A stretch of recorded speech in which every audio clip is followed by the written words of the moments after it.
Thank all of you for coming here. And we'll basically talking about four principles. Before we get into the principles, let's talk about the past itself. What do we mean by the past? What do we mean by getting past our past? So, what are the past influences upon us that we can get over? Basically, there are conditionings inside us and there are conditions outside us. And the conditionings broadly take two features. One are cravings that we may have from the past, which even now, if we understand they're unhealthy, counterproductive, we want to give up, they keep continuing with us. Or the other maybe we've been wounded, we've been hurt, we've been betrayed, and then we have certain grievances, certain complaints about it. In fact, human beings can be said to have broadly four essential needs: food, air, water, and something to complain about. It seems almost like a universal necessity, although it's not. We always find something wrong with something and we complain about it. But that's not necessarily a bad thing because that's what inspires us to improve. But sometimes that becomes a chronic complaining kind of disposition, and that's counterproductive. And we also get some conditions from our past. So we are born with a particular bodily complexion, we are born in a particular nation, particular financial bracket, and that's what we get from the past.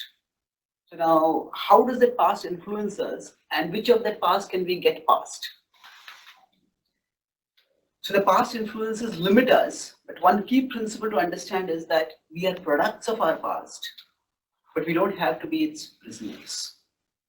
The past is there who we are, and we can't change that. But the past doesn't have to be who we are. The past is there in who we are. But the past is not who we are. And that means that actually at every moment, we live at that tiny junction between infinity of the past and the infinity of the future.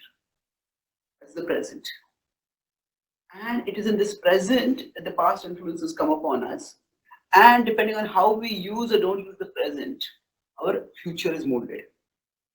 So now, let's move to, I'll talk about these four essential principles about how we can get past our past. That's based on acronym PAST: purpose, association, spirituality, and time. So let's look at the first, purpose. For us, the key thing is that our mind cannot have a vacuum. To put something behind us, we need to put something ahead of us. In psychology, this is a basic and classic thought experiment. If I tell you, for the next 30 seconds, please don't think of a pink monkey. Except for a pink monkey, you can think of whatever you want. For your whole life, you may never have thought of pink monkey. You start thinking, oh, pink monkey, okay. How did it become pink? Did it fall into a pink paint bucket? Was it genetically mutated to become pink? So, we can't not think of anything. In the physical domain, say if I touch this wire and I get electric shock, I could decide I'm not going to touch this wire anymore. So if something is harmful in the physical domain, we can decide not to touch it or not to interact with it. But in the mental domain, thoughts are subtle energy. And when we decide to not think of something, in that process itself, we are thinking of that thing. So that's why the best way to put the past behind us is not by resolving to not think of it, but to put something ahead of us. What is it that we would like to do? What is it that we would like to contribute in our lives? How would we like to move ahead in our lives? Say if you are driving a car and we experience a nasty jerk, we might just look back momentarily. Okay, what was there? Was there a bump over there? Was there a pothole? Why did the car jerk like that? But after looking for a moment, to see what was it. And again, if your car is moving forward immediately, we will look ahead and we'll move on. If we don't, we will crash. So similarly in life, when we are jerked, we are hurt at times. So we can look back to learn, but the past itself is extremely complicated. And we can't look at the past exhaustively. I also write memoirs, and I have done some study about how the human memory works. And if we look back at our past, it's not like a flat territory which we can see consistently. There are certain things which tower out for us. So we never have a exhaustive recollection of the past. We only have a selective recollection. And that selective may sometimes be based on the certain experiences that we have which were intense. There might be wounds from the past, there might be joys from the past, but we have only a selective memory. And to the extent the past is useful for us in pursuing our purpose, to that extent looking back is useful. But we can't stop looking back at the past unless we have something to look ahead at. So now let's go a little deeper into this and try to understand how the past flashes back upon us. Hey, I just a week ago I met a person who because of his who was in Soviet Russia and who because of his faith had been persecuted in the communist regime over there. The persecution had been that his people had tried to rip out his nails. So he has survived and recovered, but he told me that even now, as soon as I look at my nails, those thoughts come in my mind. It's scary. It sometimes just shakes me completely. So what happens is that right now he's completely safe. In Australia, I met him, so he's completely safe and secure. But there are certain stimuli which come in the present, and those stimuli trigger or activate certain memories from the past. So to understand how this happens, let's try to understand a model of the self. I'm speaking broadly spiritual wisdom, but I'll draw something from my tradition. It's based on the yoga text called the Bhagavad Gita. So the Bhagavad Gita talks about a three-level model of the self. There's the body, the mind, and the soul or the consciousness. They're like the hardware, the software, and the user. So in this setup, in some ways, we as the conscious beings, we are observers of our situations and we are the observers of our emotions. But we can identify with our emotions, we can identify with our situations. And then we lose our stature as conscious observers. We get caught in the situation or the emotion. So now, what happens exactly when, say, somebody recollects a traumatic memory? Somebody has, say, PTSD. PTSD can be a clinical condition. At the same time, for all of us, we have certain triggers which activate some unpleasant past memories. It could be some cravings. Somebody is alcoholic. When they say pass by a bar, immediately the trigger starts. So then what exactly happens? So we as conscious beings are here, our mind is here, the body is here, and the physical world is out there. So now, in the physical world, some stimulus might come. And that stimulus activates something in our mind. So we could say that if somebody is using a laptop, they have a central security office, and then they have a laptop which has, say, 5 windows. Suppose this office has 5 doors. There are 5 windows open, and in each of the windows there is the camera coming from that particular door that is being seen.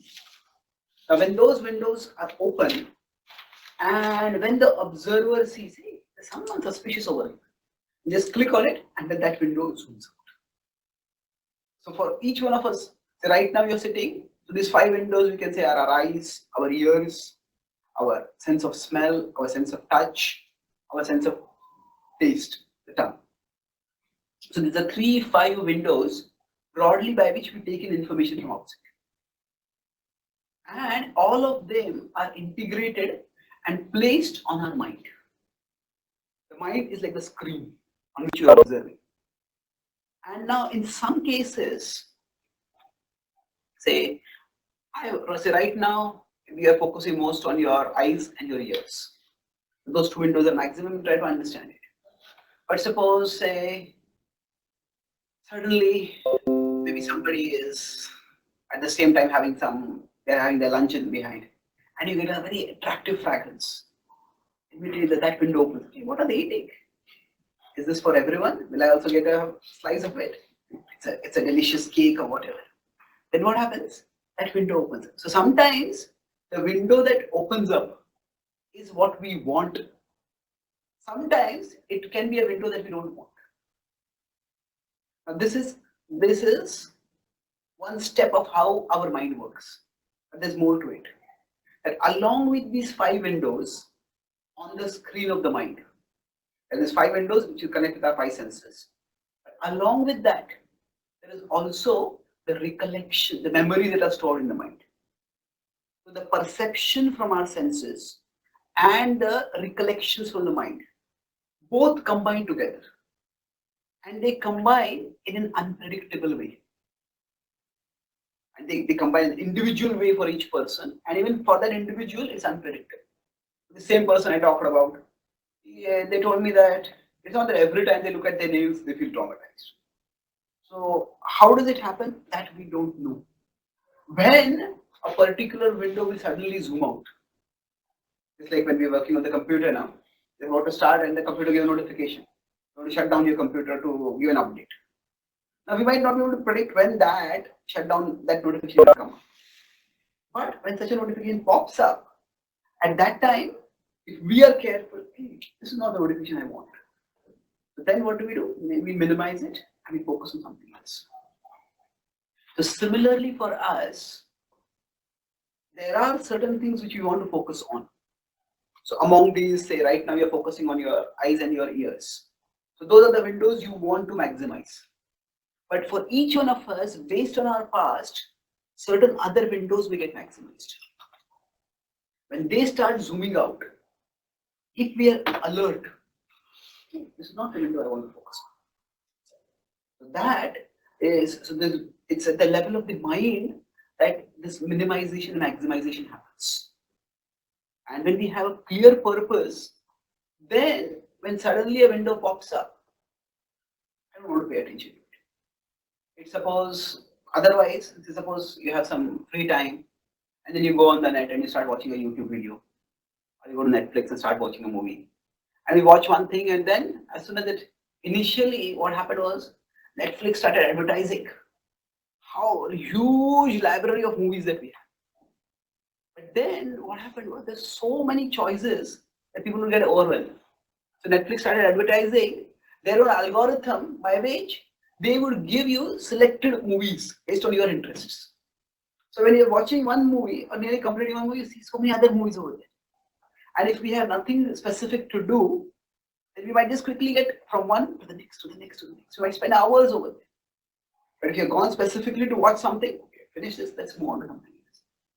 So when we don't have a clear purpose, then the pop-ups might just come up in our mind and we are carried away by it. So we can't stop the pop-ups coming. When I said we are products of our past, that means certain stimuli might trigger us. That is unavoidable. And also, when those triggers come up, our mind will give a pop-up. And suddenly some memory from the past might get activated. So we are products of our past. That means we can't stop the pop-ups from coming. But we are not prisoners of our past. That means when the pop-ups come up, we don't necessarily have to focus on them. And the best way to not focus on them is to have something else to focus on.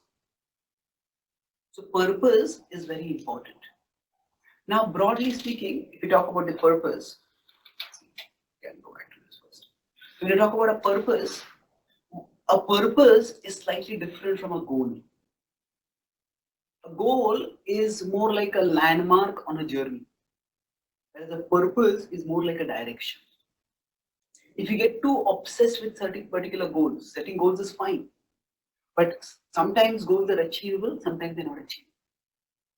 Just Sometimes if you're going in a particular direction, traffic might be there, storm might be there, you might not be able to reach a particular landmark. You can always find some other path and keep moving in that direction. So purpose is much deeper than a goal. And to the extent we have a deeper purpose, this is itself a full big subject. I'll just mention this briefly before moving on to the next point, because that relates with everything else that I want to speak. But broadly, the culture around us tells us that the purpose of life is collecting and consuming. The one who has the maximum toys, they're wealthy, they're powerful, they're successful. Collecting and consuming. Watch this, eat this, touch this. Now, all this, yes, it does give us some pleasure, but that's superficial. The deeper purpose of life is actually connecting and contributing. Connecting doesn't mean necessarily staying connected on the internet with people, but connecting means at a deep level, connecting with someone. If you look back at the deepest moments of our life, it was either you connected very deeply with some other human being, or you contributed something. You felt that your existence mattered for someone else. Something that you did was able to make someone else's life better. These connection and contribution can give us a far greater fulfillment than simply collection or consumption. So the deeper the purpose that we have, the more we will persevere in that purpose. Otherwise, the past might sometimes come and make certain forms of consuming or collecting not possible for us. And that's too superficial a purpose to resist the force of the past. But if you focus on connecting and contributing according to our talents, our interests, our situations, then we'll find that purpose can give us a force, a momentum that can help us put aside whatever pop-ups come from the past. That's the first point, purpose. If throughout the talk, any of you have any questions or comments, feel free to ask. At the end also, we'll have a few minutes to talk. So does anyone recollect the acronym I was discussing? 4 points, the acronym. It was past, yeah. So how to get past our past. So P was purpose. Now we go to A. A is association. So broadly speaking, we could say that there are 5 factors that shape our behavior. Whenever we act, in psychology, this is a big subject and it's a common subject for all of us. Oh, why do I act the way I do? Why do I sometimes get angry? Why do I sometimes get depressed? Why do I sometimes feel motivated and sometimes don't? So actually, this is complicated, but broadly there are 5 factors. One is the previous impressions. See, we all are spiritual beings and we are evolving. So even when we are born, it's not that we are born blank slates. We have impressions that we bring from the past. And that's why even if we have 2 twins, and even if they are identical twins, they're genetically 100% identical, but with respect to personality, they are different. So we have certain impressions we bring from the past. If you have children, if you have several children, you find that each child is different. All children cry. But some children, when they cry, it's like they're bringing the whole house down. Some children, even when they are in their cribs, they're looking out and thinking, when am I going to take the house over? So we all bring certain things from our past. That's the previous. By past, I'm talking about before this life. That's previous impression. That's our starting point. Then we have our upbringing. The way we saw maybe our parents resolve issues. If we found that whenever they had some difference of opinion, they started yelling at each other. And maybe the person who yelled loudest was the person who would win the argument. Then that becomes our modus operandi.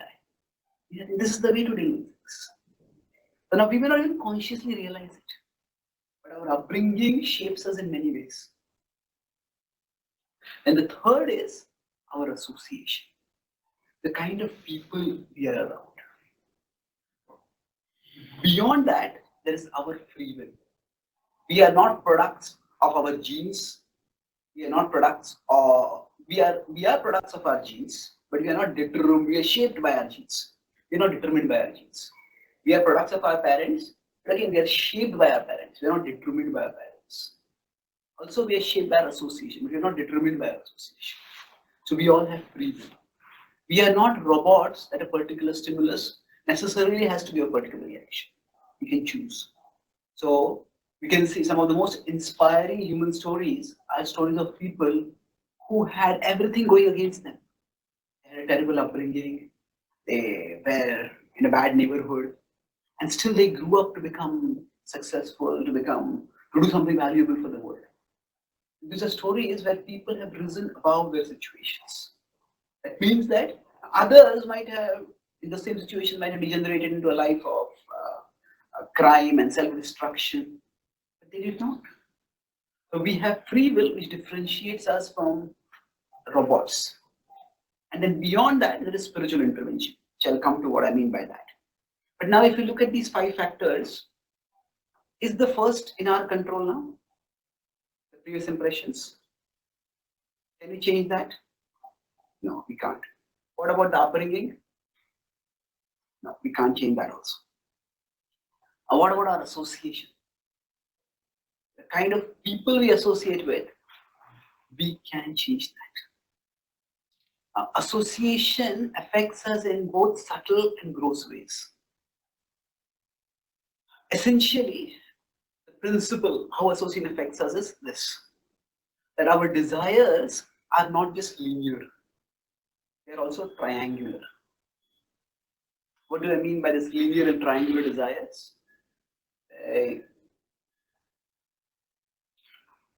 Has any of you heard of a baklava? Baklava? Dessert, yeah, it's an Arabic dessert. Baklava. So, about 5-6 years ago, first time I had come to this part of the world, I had come to Australia, and a friend had invited me to their home, and for dessert they offered me a baklava. I had never heard of a baklava till then, and the name baklava, it doesn't sound very sweet. So I said, okay, maybe later. There was another friend with me, and that friend said, yeah, give me. He took a baklava and started eating it. His closed eyes, he was savoring it. And I saw him, and I said, okay, give me one also.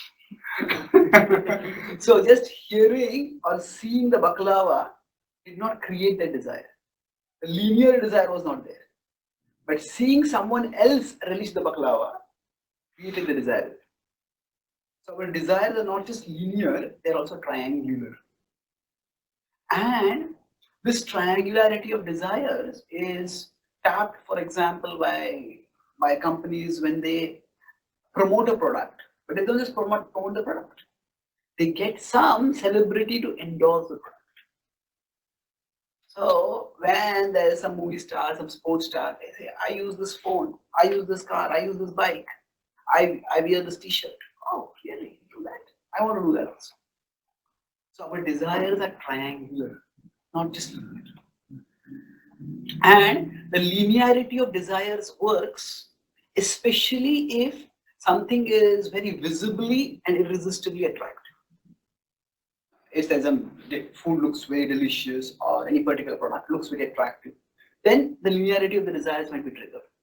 But generally, if you want to do something meaningful in our lives, then the objective that we have, the purpose that we may have, is not so tangibly visible always. So the linear desire might not always be triggered. And it's the association that will trigger the desire by the triangularity of desires. If we want to put our past behind us, we cultivated some purpose, but we need to associate with others who also have a similar purpose. Otherwise, if we don't have that, if we have somebody who always keeps complaining about the past, oh, this is terrible, that is terrible, that is terrible. So there are some people who constantly wallow in self-pity. And when two people who live with self-pity come together, then they have a pity party. So with such people, we will keep replaying the past, feeling sorry for ourselves, feeling how terrible the world is. There are some people who are extremely judgmental. So I used to always wonder, if two judgmental people come together, can they ever become friends? Actually, they do become friends because together they judge the rest of the world. So what happens? We need to see, there are many people around us, but we have to see, we can't always change our association physically. Sometimes it's possible to change also. But who do we let ourselves be influenced by most? Whose example permeates into our consciousness? Who do we think this is what I want to become like, consciously or even subconsciously? So if we want to move past our past, then we need to choose the association that will help us move ahead. Broadly, there are two kinds of people. Some people bring happiness wherever they go, and some people bring happiness whenever they go. So it's we need to associate with those who are in the second category. Is it? In the first category. So now this is among the various factors I talked about. This is something which is changeable, and it's not necessary that we have to completely change our association. It might not be possible. But even if there's one person who is positive, who is purposeful, and if we share that purpose with them, and then we regularly talk about it. Say, if you want to develop a habit of good reading, of reading regularly, and find out somebody else who reads regularly, just make a plan with them. And then maybe every day or every week share, this is what I read, this is what I read. But that will give us a momentum. Yeah, I'm going to talk with this person, let me read it. So it will be something very small, but we need some association which helps us move forward. So that's second point. Create a purpose and then have a positive purpose to move ahead, look ahead to, and then have the association that helps us move toward that purpose. And that brings us to the third point. What do we mean by spiritual intervention? So spiritual intervention means that I talked earlier about these factors, our previous impressions, our past, our upbringing. Now these may sometimes be negative and they may push us in a particular direction. Our past can impel us, but it can't compel us. It pushes us, but we can counter push. You all get certain urges, come on, do this, do this, do this. We can listen to it or we can choose not to listen to it. So when we practice some spiritual processes, we practice meditation, we practice prayer, we practice yoga, we try to develop a spiritual connection. And by that, two things happen. First is that the negative influences that are there, their force on us starts weakening. Now, how does this happen? I mean, it's a big subject, but what I talked about is three-level conception of the self: the soul, the mind, and the body. So whenever we do any spiritual practices, it's like uncovering the treasure that lies at the core of our being. The soul is spiritual, the soul is effulgent, the soul is potent. But the soul is covered under all the conditionings and the cravings of our mind. And it's like somebody has a shining jewel, but it's deep underground. Then we don't see any of its light. But as we dig it, its effulgence start naturally coming out. So at our spiritual core, every one of us is positive, every one of us is pure, every one of us is potent.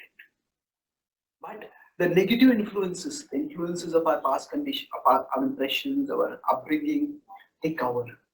So the more we practice spirituality, it's more and more we are unearthing the treasure. We are removing all the grime and the dirt that is covering the jewel. And as all that is removed, the effulgence starts coming out naturally. So two things happen by spiritual practices. The negative influences on us start weakening. And then secondly, the positivity of that is latent within the soul that starts coming out. That starts becoming more and more active and prominent. Now this spiritual intervention is a power which I'll explain into two examples to illustrate this, and then we'll move on to the last part.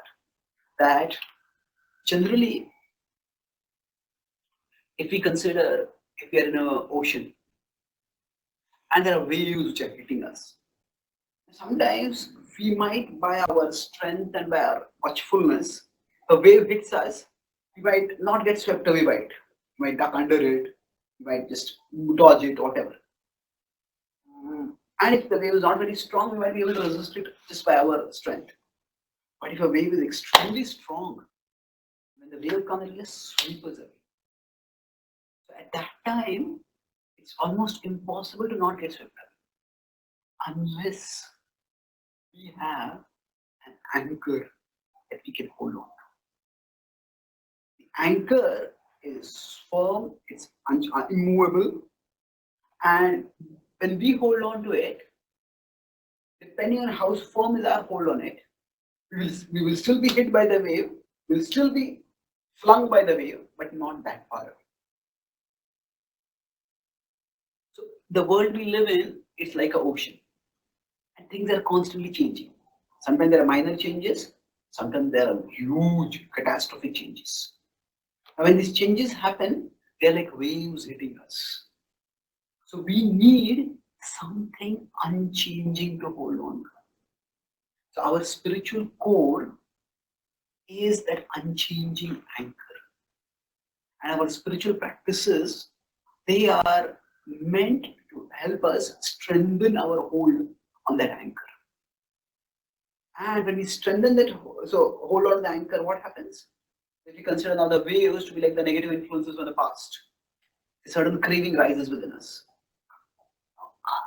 I just want to eat this, I want to drink this, I want to give this person a piece of my mind. Sometimes we may have a heavy temper from us, a hot temper from our past. And sometimes just fighting, I want to give this person a piece of my mind. What happens? In wanting to give others a piece of our mind, we lose our peace of mind. So we may plan for hours. Next time when I meet this person, I want to speak this. All the time, hours we are burning actually. So what can we do? If such craving is rising, it's like a wave that is hitting us. It's to be preserved. But to the extent we are spiritually strengthened, to the extent we have that connection with our spiritual core, to that extent, that wave will hit us, but it won't hurl us away. So again, we are the products of our past, but not the prisoners. Products of the past means the waves are going to come. The waves are going to hit us. We can't avoid that. But we aren't prisoners of our past means we don't have to be swept away by those waves. We can find an anchor, we can train ourselves to hold on to the anchor and then hold on to it. To the extent we hold on to it, to the extent we won't be swept away. So that is spiritual intervention. Now, that brings us to the last point now. That is time. Now, time, there are different ways of looking at this time. One is, of course, simply that time is the best healer. So we just continue on life, gradually we will get healed. But we may feel, like say, we are scarred from our past and we have certain cravings coming up, we have certain wounds coming up. And even if we theoretically understand that this will actually get healed, but still, how will I survive till then? Till then I feel so hurt, I feel so angry. What do I do? So this is, so time in the long run it will heal us, but how do we run till that long? That's the question. And for that, this is a very simple but potent way of dealing with it. When times become too difficult, during unmanageably difficult times, divide your working frame to manageable units of time. It means don't think in terms of what will happen to me after 5 years or 10 years. There is a time to think about that also, but not when we are going through a lot of turbulence. Because at that time, there is so many variables. There's so many variables that you just can't plan. Suppose somebody in our family falls sick. And then we start thinking, okay, what will happen after 1 year, 5 years, 10 years? Well, right now they are sick, we are barely managing everything, managing our job, our family, taking care of that person. Just take it, just divide it. Let's take it one day at a time. I travel across the world, so usually I plan my whole year's schedule at the start of the year. But now, because of the coronavirus, things are very unpredictable. I'm supposed to go from here, New Zealand, Australia to America and then to UK. But now the whole plan is there, so I literally have to apply this. Take it every day. There's too many variables. How the virus is going to spread. Planning is important. Planning is definitely important. But there is a time when planning shows us the way, and there's a time when planning comes in the way. It means sometimes we can't have long-term plans. Just reduce it to one day at a time. If that means if one day also seems too difficult, then reduce it to 1 hour at a time. Suppose we feel very hurt, we feel very irritable, we feel very angry with someone. Then we just say for the next 1 hour, I'll be my best self. I will not snap at anyone. I will not grumble about anything. I'll just do the best that I can for the next 1 hour. And then if we do that for 1 hour, yeah, it's possible. In 1 hour I can do it. If you do it for 1 hour, then appreciate yourself. Not in an egoistic sense. Good job. And then appreciate yourself, take stock, and then move on. And do it for another hour. So when we divide our working frame, then what happens? We don't feel that overwhelmed. Otherwise, the past influences can be so much and the future can sound so dark that we can get overwhelmed. Just divide your working frame to a manageable unit of time. So if say somebody is sick in the family, we don't know whether they're going to get cured, how long it's going to take to cure them. Then what do? There is, you may decide that we all say you are remaining members of the family know that this is all that needs to be done. So maybe have a few minutes of a meeting to just make sure that everybody knows what they're supposed to do. There's no need to keep thinking about it or keep talking about it. Because that doesn't solve any issues. So if somebody suddenly say loses their job, then no, it can be a crisis. Then what do you do? Either maybe you just get completely depressed and devastated, or you may decide, okay, I will treat searching for a job like a job. So if I was working for 8 hours, I will spend 8 hours looking for a job. And during that time, I'll do it wholeheartedly. During the remaining time, let me go on. So divide your working frame to manageable units of time. When we do that, we'll find that even the biggest blows from the past, which we might have sustained, they become not that unmanageable. They become manageable. Life can hurt us in many ways, but our spiritual core is very resilient. Greater than the world's power to hurt is our spirit's power to heal. For that healing power to manifest, we need to turn towards our spirituality. If you keep looking at the world, then we will live in fear. Will I be hurt again? Or we'll live in anger. Why was I hurt like this? The world, if you have to become resilient, the world's blows, we need to draw on our spiritual powers. And while drawing on our spiritual powers, we are facing the world. We face it by reducing it to a manageable unit of time. This way, we just take one step forward, one step forward, one step forward. Gradually, you'll find that I've covered a significant distance. It's like if you're in a journey, if you're walking, and suddenly the power goes off. So it's all dark. When it becomes dark, what do we do at that time? We might yell, we might grunt, we might curse for a few moments, but then just turn on our flashlight. Phone flashlight. Now the phone flashlight doesn't replace the street light, but the phone flashlight can show us one step forward. We keep taking one step forward, one step forward, one step forward. Eventually, the street lights will come back. But during that time, we will have gone significantly. Similarly for us, we can have our plans. Plans help. So plans are like going along a road with street lights. Sometimes planning shows the way. But sometimes if I want to see the long-term picture of my life, there's just so many things have gone wrong, or so many things are unpredictable. Variables are so many, I just can't see the long term. I think the street lights have gone out. What you do is to make flashlight. Just take small steps. We keep taking small steps, we'll find that we all can go through even the toughest of times. We might have severe wounds from the past, our present might also be difficult. But each one of us, by drawing on our spiritual resources and by focusing on one step at a time, we can create a brighter future for ourselves. Summarize, I spoke today on the topic of how to get past our past.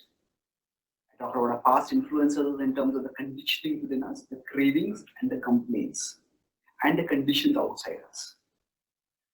How does it actually influence us? So I talked about this 3-level model of the self.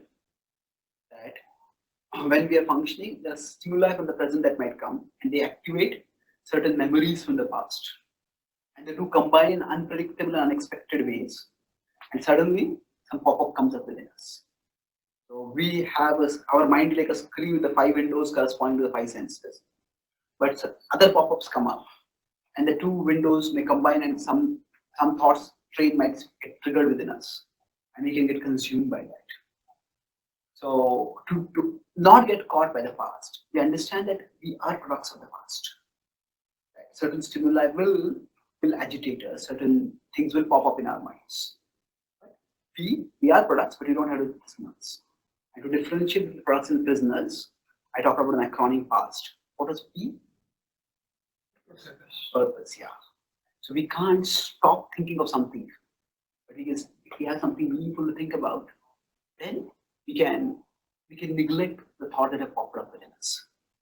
To put something behind us, put something ahead of us. And I differentiate in purpose and goals. Goals are like landmarks, which we may or may not be able to reach. But purpose is like a direction. The world gives us often quite superficial purposes, collecting and consuming. But these are not very fulfilling. The deeper purpose, which actually will bring out our best, which will give us deep fulfillment, is connecting and contributing. That was set a purpose to yourself. And second was, A was, who remembers? Association. We talked about the 5 factors that affect our behavior: our previous impressions, our upbringing, our association, spiritual free will, and spiritual intervention. So among these previous impressions and upbringing we can't change, but association we can change. So association influences us because it affects our desires. Our desires are not just linear, also triangular.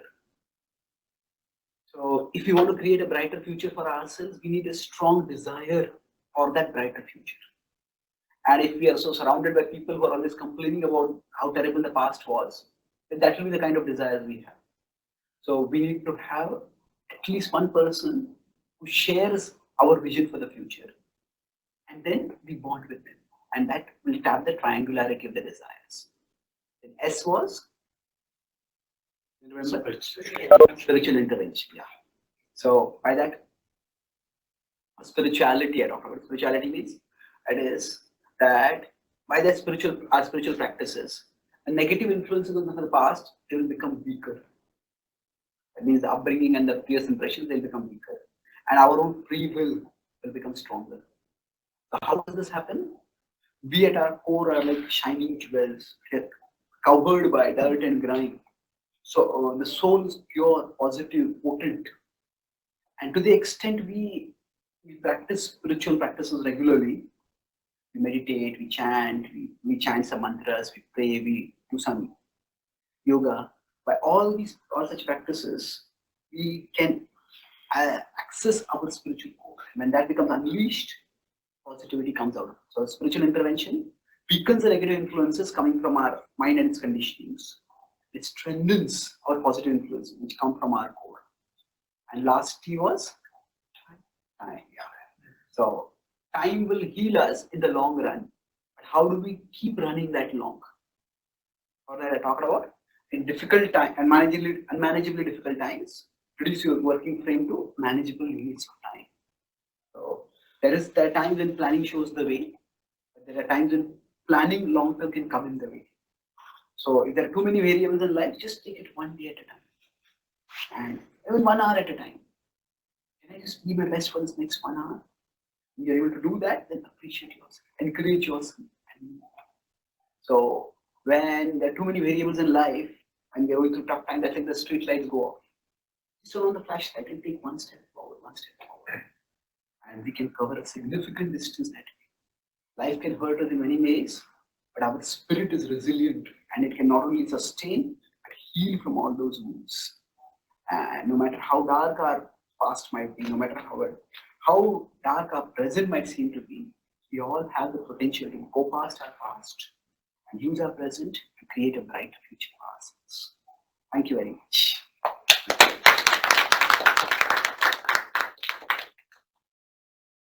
Any questions? What I'll also do is I'll unmute everyone, so if anybody has any questions, then please feel free to go ahead and ask.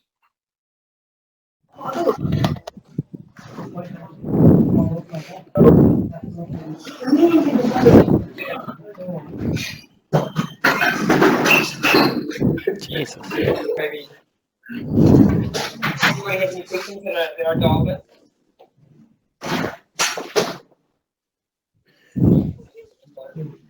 What about problems?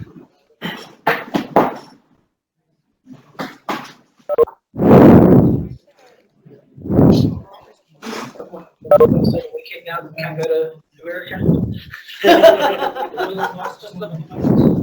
Yeah. What are your plans now? I have three options. Either stay on here, go back to India, or still move on to America if the situation becomes better. We'll see what works out. Sorry? Just living at the moment. Yeah. We have a few minutes. Yeah. Past events have shaped your life. What I'm curious about. It's a very philosophical what made you as a person.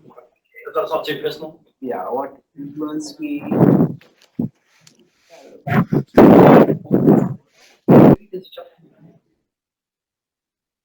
If somebody wants, they can ask. They can just maybe send a message. When I was 1, I got polio. Since then, I have to use some support, some crutches or something for walking. So what happened at that time? Somehow, my parents fully accepted me. So now, when I give talks to people with special needs, I sometimes notice that many of them are still fighting battles that are already lost. You might have lost a limb or eye maybe 1 year ago, 6 months ago, 5 years ago. Still resenting it.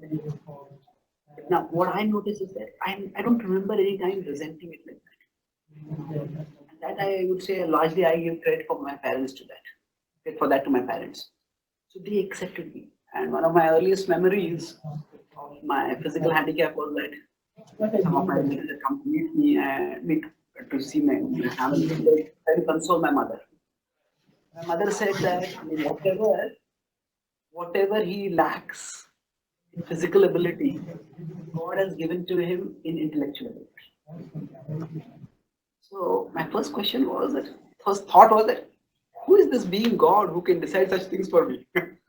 But then I thought about intellectual ability. So that's how I was not very physically active, but I loved to read, loved to study.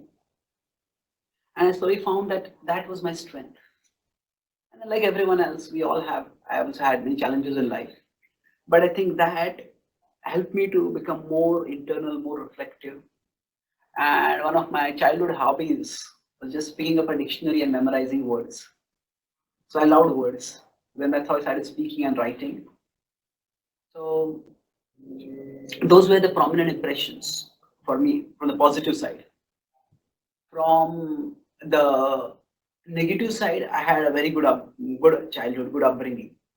So in that sense, I did not have any negative influences, uh, but there were some things. There were because I used to walk with a crutch, so people would tease me, calling me a cripple and stuff like that. But over a period of time, I noticed that everybody is crippled in some way or the other. Some people might be emotionally they have wounds, some people have intellectually. Some people have very good IQ, some people have outstanding memories, some people have outstandingly poor memories. So, so what I found is that although that particular effect was there, but it didn't affect me that much once I realized it. You see, life is an exam in which everyone feels their test is the toughest. Nobody is having problems like the way I'm having. But once we get out of that, if we just start looking at people a little more closely, see, everybody has difficulties. Life is tough for everyone. But in that contextualization, whatever negativity I had, I was able to overcome that to some extent. We are so different. My mum said, he's a great eater, he's fat, but boy, he's a dumbass. We could have been opposite twins. It's all about relativity though, isn't it? Yeah, it's true. Yes, please. You talked at the start about there's 4 things that we need: air, water, and complaining. Yes. With the rise of social media and obviously being more connected, it's a lot of perception in the world that the world has become a more negative place. People are complaining constantly about anything and everything. Have you come across that in your works and your travels? Oh yeah, definitely. Whether the world has become more negative or not, certainly the complaining has become much, much more. See, relatively speaking, if we consider throughout history, life has been tough. And we live, if we compare, say, to a few hundred years ago, we live in relatively much more comfortable times. In the past, people would have even uncertainty whether they would get water to drink, they had to go a long distance and just fetch some water, get some food. So we live in incredibly comfortable times at a physical level. But what has happened is, at a psychological level, there is a lot of distress. And instead of facing that distress, it's very easy to try to blame the world, to try to find a scapegoat. So there could be a lot of criticism of capitalism. Say, oh, there's so much exploitation. But it's mostly in the countries which are capitalist that you have liberal democracy and you can complain that it is so bad. If you have a religious theocracy or if you have communism, you can't even complain. So somehow what has happened is, yes, there are a lot of things that can be corrected. And it's a part of a human being to want to make things better. That is very good. But if we lose perspective, then we start fixating on all the negative things. Then we just start feeling that everything is so terrible, when actually it is not that terrible. So we need more stability at the level of the mind. So that is where actually spirituality can play a big role. We could say that we are physically comfortable and psychologically miserable. Or to put it other way, we are today comfortably miserable. So our minds need something deeper. If we don't have that, what do I mean by deeper? I talk about the connection and contribution. Because we live in such a fragmented society, we're not very deeply connected. So sometimes just complaining about issues becomes our way of getting attention. And it is also sometimes more virtue signaling than becoming virtuous. See, I am concerned about this issue. But what am I doing about it? Well, maybe not much. I'm just campaigning about it. So if we can connect deeper with people and we focus rather than trying to contribute whatever we can, then that can make a big difference. One of the Bhagavad Gita, the yoga text, I said that it says that happiness is not just an emotion. Happiness is also a decision. It means that in every situation that we are in, We can either look at the things that are wrong and be unhappy, be dissatisfied, or we can look at the things that are right and be happy. So we all want to make things better, but we want to do that from a foundation of acceptance. If we only obsess on all that is negative, then that will keep us miserable, that will make people around us miserable. So growth is a natural condition, and often growth arises from some amount of concern, some amount of complaint, some amount of outrage. But it has to be proportionate. I conclude with an example. Say, all of us were unicellular organisms in our mother's womb. Now we have billions of cells in our body. And this has happened because of growth. So growth is natural and desirable.